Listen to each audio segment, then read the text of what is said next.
하나님의 말씀은 마태복음 2장 1절로 12절까지의 말씀이 마태복음 2장 1절로 12절까지의 말씀을 읽겠습니다.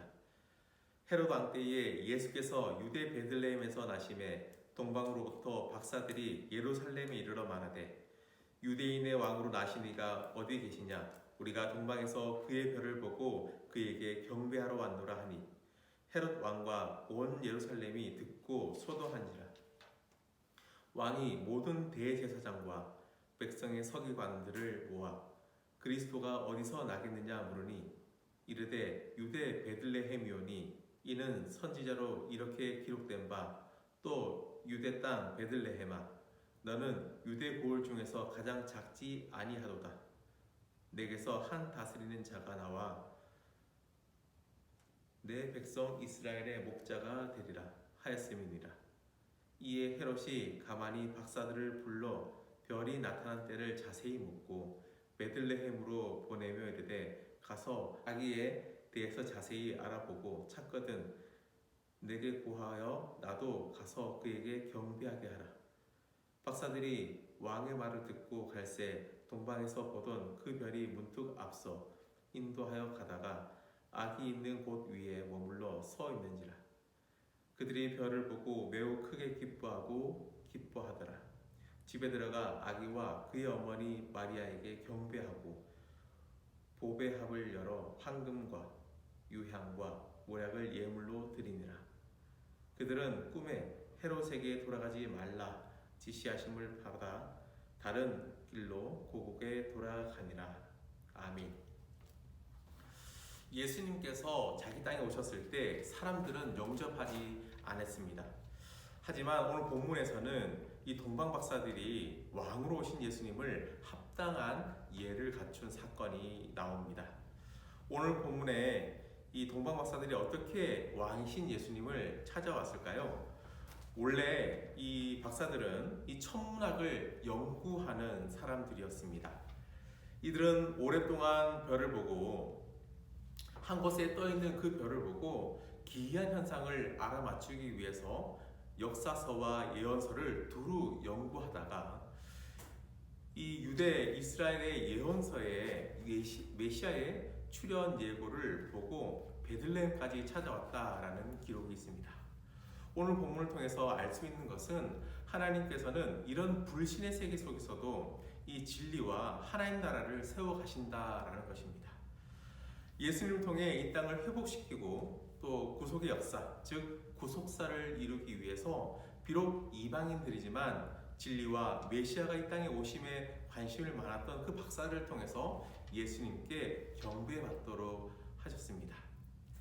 그 이유는 예수님은 유대 메시아의 왕을 넘어서 이 열방의 왕으로 오셨기 때문입니다.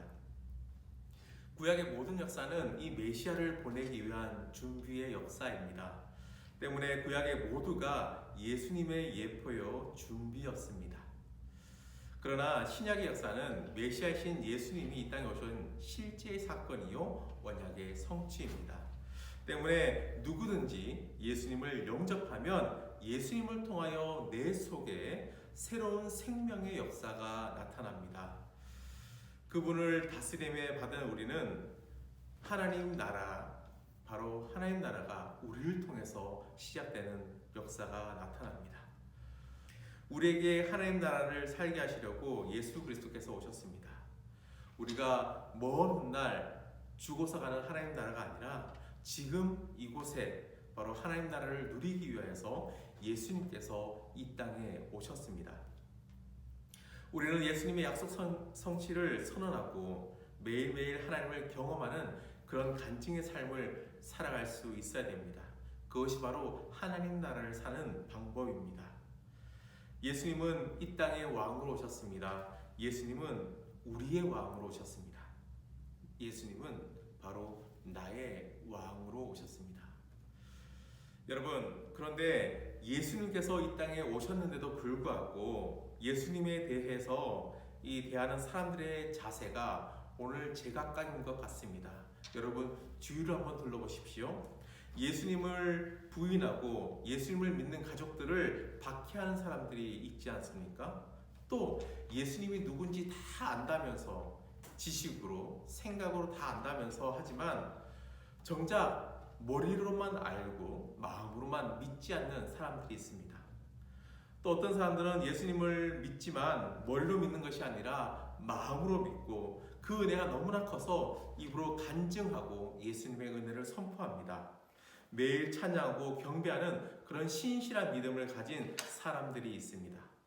오늘 본문에도 이와 같은 몇 가지 케이스의 사람들이 나오는데요. 예수님 당시에 유대인들은 하나님께서 메시아를 보내주신다는 그 약속을 오랫동안 기다리고 있었습니다. 그래서 정작 예수님이 오셨지만 그들은 예수님을 왕으로 영접하지 않았다라는 그런 안타까운 사실이 있는데요. 몇몇 소수의 사람들만 그 약속을 믿고 기다렸습니다. 그리고 예수님께서 오심을 그들은 환영했습니다. 대표적인 오늘 본문에 4가지 케이스의 사람이 나옵니다. 첫 번째는 헤롯입니다. 헤롯은 예수님께서 왕으로 오신다는 소식을 듣고 자기의 왕권을 빼앗기지 않으려고 예수님을 죽이려고 했습니다. 유대 지방을 다스리던 헤롯은 이 동방박사의 방문을 통하여서 예수님이 오시는 소식을 듣고 거짓으로 축하를 했습니다. 그리고 예수님을 모해하려고 그는 계획을 짰는데요. 그는 새로운 왕이 탄생으로 이 자신의 왕권을 위협받는지 알았기 때문입니다. 아기 예수를 죽이기 위해서 베들레헴의 2세 이하의 모든 여아들을 살해하는 만행까지도 저질렀습니다. 헤롯은 자신의 정권으로 하나님을 대적하는 사람이었습니다. 헤롯은 영아 살인 사건을 그 시대에 바로 관영했던 악을 우리에게 보여줍니다.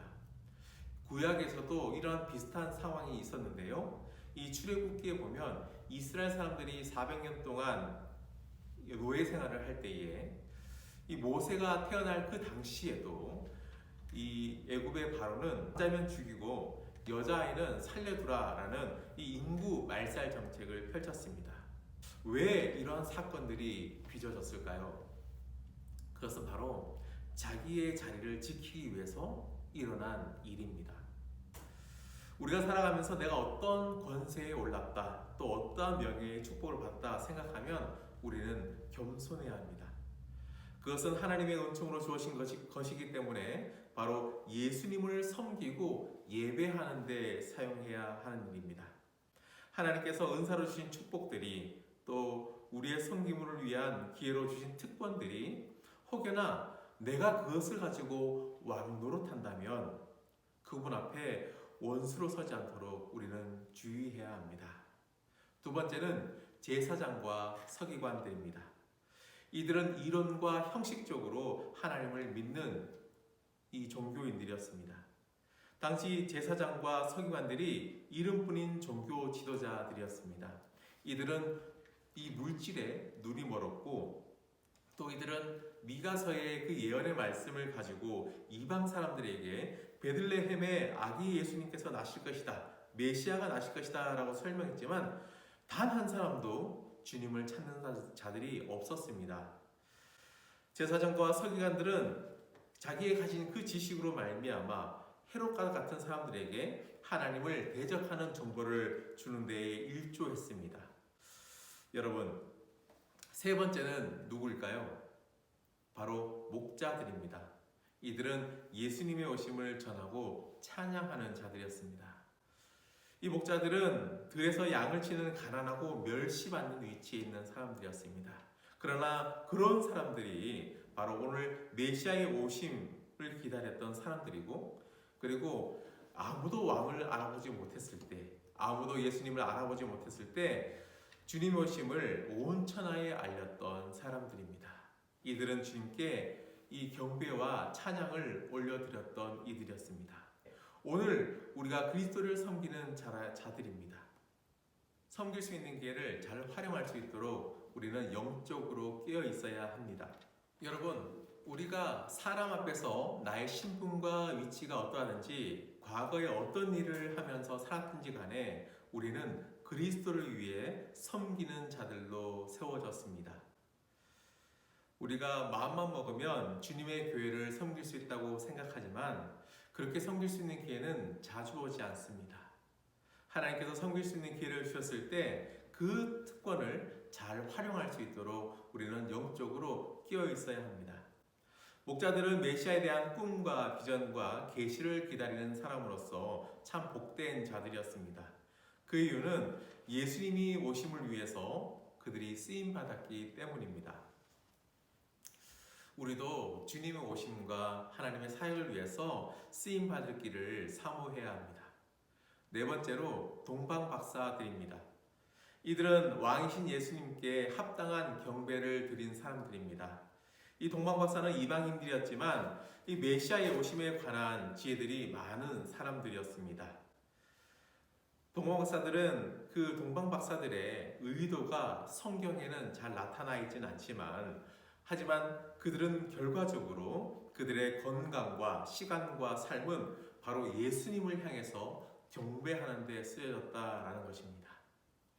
이들의 학문은 예수님을 연구하는 일에 쓰여졌고 또 이들의 소유는 예수님을 경배하는 데 사용되었습니다. 동방 박사들은 이 예수님께 드린 그 예물은 바로 유향과 또 모략과 황금이었습니다. 그들은 자신의 마음을 표현하기 위해서 합당한 황금을 준비했습니다. 또 그들은 제사장으로 오신 예수님께 유향을 준비했습니다. 또 그들은 십자가의 희생을 당하실 그 예수님의 장례를 위해서 모략을 준비했습니다. 바로 희생의 대가를 지급해야 한다라는 것입니다. 동방 박사들에게 있어서 메시아는 많은 시간을 들이고 또 큰 재산과 생애와 열정과 많은 노력의 가치들이 있는 경배의 대상이었습니다. 그들은 예수님을 섬기고 예배하기 위하여서 왔습니다. 여러분, 예배에 정성과 희생과 준비가 있어야 합니다. 내 삶의 보아들이 쌓일 곳에 방향과 목적이 분명할 때 그 가치는 명확해지고 빛이 납니다. 동방 박사들은 예배자들이었습니다. 예배자들이 만난 메시아는 굉장한 능력 있는 슈퍼맨이 아니었습니다. 바로 작은 아기이셨습니다. 그들의 기대가 어떠했든지 우리는 알 수 없지만 그들은 아기 예수님 앞에 엎드려서 최고의 예배를 드렸습니다. 정성으로 준비한 그 모든 것들이 바로 아기 예수님께 드렸던 것이죠. 여러분, 작은 예물이라도 하나님 앞에 기도하고 정성껏 준비한 헌금을 드려야 합니다. 바쁘게 와서 허겁지겁 드리는 헌금이 아니라 비록 작은 예물이라도 미리 준비해서 하나님께 정성 들게 드려야 합니다. 여러분, 오늘 본문에 나오는 네 가지 케이스의 사람들 중에 여러분은 어디에 속한 사람입니까? 대적자 헤롯입니까? 아니면 형식적인 믿음을 가졌던 바리새인과 서기관입니까?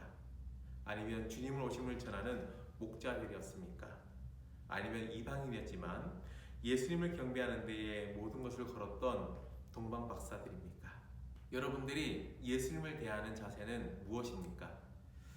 우리는 그 어떤 경험과 환경 속에서 예수님께서 주인 되심을 인정하며 경배해야 합니다. 동방 박사들은 예수님을 경배하기 위해서 그들의 모든 것을 드렸습니다. 목숨을 건 위험까지도 감내했습니다. 별의 징조를 보면서 예수님을 찾아왔고 또 어린 예수님 앞에서 그들은 겸손하게 경배를 드렸습니다. 하나님은 아기 예수님이 헤롯의 계략을 피해서 애국으로 피신하기 전에 동방 박사들에게 경배할 수 있는 은혜를 베푸셨습니다. 여러분, 언제나 주님을 찾는 자에게 하나님은 섬김의 길을 열어주십니다. 예수님께 경배가 목적인 사람의 인생은 하나님께서 끝까지 책임지십니다. 목자들처럼 언제나 주님을 찬양하는 자들이 됩시다. 동방 박사들처럼 주님을 예배하기 위해서 모든 것을 주님께 집중하는 그런 예배자가 됩시다. 동방 박사들처럼 주님 오심을 찬양하는 자들이 됩시다. 또 동방 박사들처럼 예배하기 위해서 자신의 모든 것을 주님께 드리는 예배자가 됩시다. 이것이 예수님을 대하는 우리의 자세입니다. 기도하겠습니다. 거룩하신 하나님 아버지, 은혜를 참으로 감사합니다.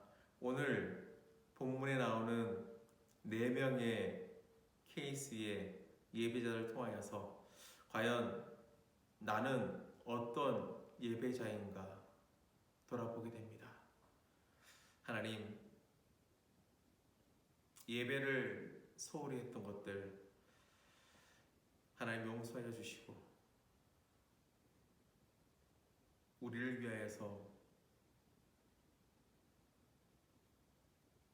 구원의 왕으로 오신 그 예수님을 예배하고 진정으로 섬기는 데에 최선을 다하는 예배자 되게 하옵소서. 예수님의 이름으로 기도합니다. 아멘.